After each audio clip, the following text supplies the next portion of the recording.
राधे राधे प्यारे भक्तों, क्या तुम जानते हो कि एक बार स्वयं महालक्ष्मी स्वरूपा रुक्मणी जी ने भगवान श्री कृष्ण से पूछा था, प्रभु वो राधा कौन है जिनके विरह में आप रोते रहते हैं? हम 8 महाशक्तियां और 16,100 दिव्य शक्तियां आपकी सेवा में हैं, फिर भी आप क्यों रोते हैं? क्या हम में से कोई भी आपके उस विरह की पूर्ति नहीं कर सकती? और आज मैं तुम्हें वो अद्भुत कथा सुनाऊंगा जब रुक्मणी जी ने पहली बार श्री राधा रानी के दर्शन किए और वो दर्शन करके वो खुद भी रो पड़ी।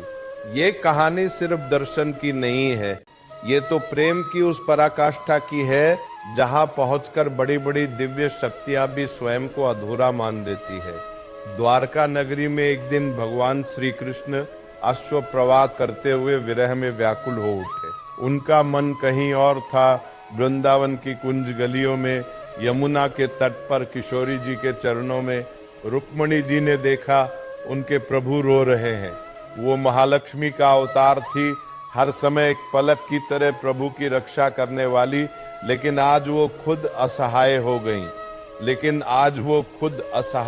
गई। उन्होंने हाथ जोड़कर कहा, प्रभु आप स्वतंत्र है, मेरा आप पर कोई शासन नहीं है, लेकिन आपको इस तरह रोते देखकर मेरा हृदय विकल हो जाता है। मैं क्या करूं? कैसे आपको दिखाऊं कि आपकी ये विरह वृत्ति मुझसे सही नहीं जाती? जरा सोचो, जिसके पास सारा वैभव हो, जो स्वयं लक्ष्मी हो, वो भी अपने प्रभु का दुख नहीं देख पा रही। लेकिन भगवान का दर्द कोई साधारण दर्द नहीं था, वो तो प्रेम का वो समुद्र था जिसमें डूबकर ही पता चलता है कि गहराई कितनी है। रुक्मणी जी ने भगवान से पूछ ही लिया, प्रभु हम 8 महाशक्तियां हैं, मैं महालक्ष्मी का अवतार, जाम्बती जी त्रिपुर सुंदरी भगवती अम्बा का स्वरूप, सत्यभामा जी भूमि का अवतार, और 16,100 दिव्य शक्तियां आपकी सेवा में हैं। ये कोई साधारण स्त्रियां नहीं, ये सब भगवान की अनंत शक्तियों में से दिव्य महाशक्तियां हैं, जो आपकी सेवा के लिए ही अवतरित हुई है। फिर भी प्रभु, क्या इनमें से कोई ऐसी नहीं जो आपके इस राधा विरह की पूर्ति कर सके? मैं एक बार श्री राधा को देखना चाहती हूँ। कैसी है वो कि हम सब सर्वांग सुंदरी दिव्य शक्तियां मिलकर भी आपके विरह का समन नहीं कर सकती।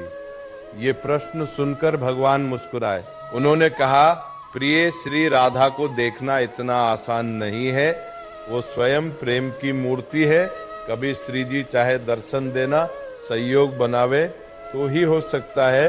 मैं तो केवल इतना कह सकता हूँ कि कभी ऐसा अवसर आया तो अवश्य दर्शन कराऊंगा। और वो अवसर आया। एक बार सूर्य ग्रहण पड़ा। उस समय सारे ब्रजवासी बाबा वृषभानु जी और स्वयं लाडली जी अपने परिकर सहित कुरुक्षेत्र पधारी।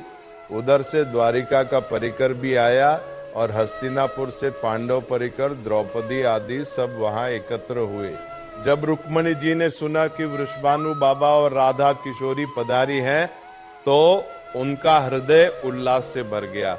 उन्होंने भगवान से कहा, प्रभु जिन राधा का स्मरण करके आप रोते हैं, मैं पहले उनके दर्शन करके आती हूँ, फिर आप जाइएगा। और रुक्मणी जी, सत्यभामा जी आदि सब दिव्य शक्तियां चली उस शिविर की ओर जहां स्वयं श्री राधा रानी विराजमान थी। प्रथम द्वार पर पहुंचते ही एक अद्भुत दृश्य देखने को मिला। वहां एक दासी खड़ी थी, लेकिन वो दासी कोई साधारण नहीं थी। उसका सौंदर्य ऐसा था जो करोड़ों लक्ष्मियों को मूर्छित कर दे। नवीन तरुणी, लावण्य लीला कला से परिपूर्ण, बड़े बड़े मुनियों को भी मोहित कर लेने वाली। रुक्मणी जी और सब दिव्य शक्तियां ये देखकर स्तब्ध रह गईं। उन्होंने सोचा, अरे ये तो स्वामिनी जी की दासी है, और ये इतनी सुंदर है तो स्वामिनी जी कैसी होंगी? सचमुच वो दासी नहीं, स्वयं श्री राधा का प्रतिबिंब था, श्रद्धा दासी। उसने समझाया, नहीं ये तो राधा किशोरी ही है, आप अंदर जाइए। रुक्मणी जी 7 देरी पार करके अंदर पहुंची। लेकिन जैसे जैसे वो अंदर बढ़ती, एक अलौकिक तेजोमयता उन्हें घेर लेती। अनंत प्रकाश, ऐसा तेज कि ये दिव्य शक्तियां भी श्री जी को देख नहीं पाई। क्यों? क्योंकि ये सब अंश थी और श्री किशोरी जी अंशी हैं। जब तक अंशी न चाहे तब तक अंश उन्हें देख नहीं सकता।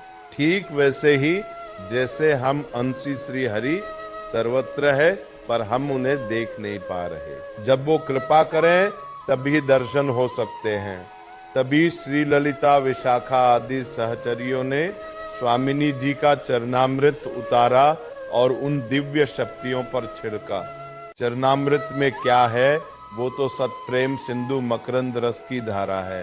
बिना प्रेम दृष्टि के लाडली जी को ये दिव्य शक्तियां भी नहीं देख सकती थी। श्री जी के श्री चरणों से सदा प्रेम स्रवित होता रहता है। सतप्रेम सिंधु मकरंद रसोक धारा। और जैसे ही उस प्रेम की एक बूंद उन पर पड़ी, सब रोने लगी, सबके अश्रु चलने लगे। महालक्ष्मी स्वरूपा रुक्मणी जी भी रो पड़ी। वो प्रेम का सागर देखकर अपने आप को भूल गई। जब वो लौटकर भगवान श्री कृष्ण के पास आई तो बोले, प्रीतम आप कैसे जीते हैं? कितने कठोर हृदय के हैं, आपकी किशोरी जी से विलग होकर भी जीते हैं। हम तो एक क्षण भी उस प्रेम को देखकर स्वयं को रोक न सकी, और आप तो सदा उस प्रेम में रहते हैं। अब समझ में आया आप क्यों रोते थे। रुक्मणी जी ने अपने प्रश्न का उत्तर पा लिया। जिस प्रेम के आगे स्वयं लक्ष्मी भी नतमस्तक हो जाए, उस प्रेम की पूर्ति भला कौन कर सकता है। देखो ये कहानी हमें क्या सिखाती है। सिखाती है कि श्री राधा का प्रेम कोई साधारण प्रेम नहीं है। वो तो सत्य प्रेम सिंधु है, सच्चे प्रेम का समुद्र, जिसके एक कण से सारा संसार तर जाता है। जिसकी एक दासी करोड़ों लक्ष्मियों को मूर्छित कर दे, उस स्वामिनी का क्या वर्णन हो सकता है। और इसीलिए हमारे महापुरुष कहते हैं, श्री राधा पद किंकरी पद नख प्रांत। श्री किशोरी जी की चरण दासियों की नख कांति प्रकाशित हो जाए तो महानंद प्रकट हो जाए। अब तुम सोच रहे होगे, महाराज जी हम तो साधारण जीव है, हमें ये प्रेम कैसे मिलेगा। तो सुनो, एक बहुत प्यारी सी बात बताता हूँ।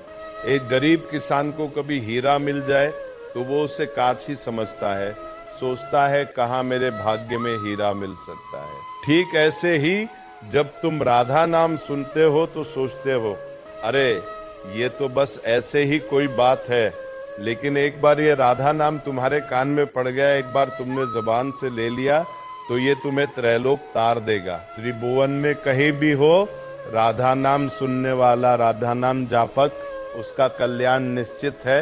हम तो परिणाम बताने नहीं आ सकते, लेकिन जो सिद्ध महापुरुष बता रहे हैं उनकी बात पर विश्वास करो। इसीलिए मैं तुमसे कहता हूँ, अपने दिल में एक बार ये वृत्त जागृत कर लो कि हमारी लाडली जो, हमारी प्यारी जो, हमारी महारानी जो, बस ये एक वृत्त जागृत हो जाए तो तुम्हारा हृदय इतना पावन हो जाएगा कि त्रिभुवन को दर्शन देकर कृतार्थ करने की सामर्थ आ जाएगी। राधे राधे।